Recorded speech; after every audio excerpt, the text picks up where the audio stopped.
Jei. Pagaliau karščiai, visi sako, ne, nieks taip nesako. Ne.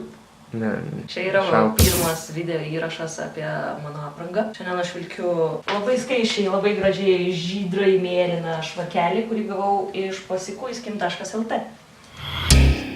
Labai daug jiems meilės siunčiu, kad jie man tokius gerus dalykus siunčia. Taigi, kai turi ryškios spalvos švarką, tai nieko daug galvoti nereikia. Reiškia, tu gali užsidėti kažką beleką labai paprastai po apačią. Geriau, kad tai būtų be spalvų papildomų. Gali užsidėti suknelę, gali užsidėti kelnes kaip aš šiandien ir viskas jau. Derinys yra baigtas. Čia mano papuošalai šios dienos.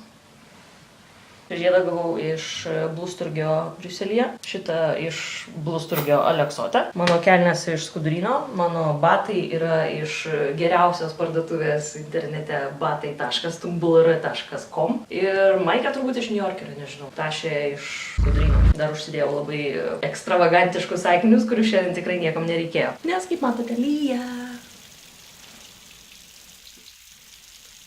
Paklausykit mūsų naujo kompakto.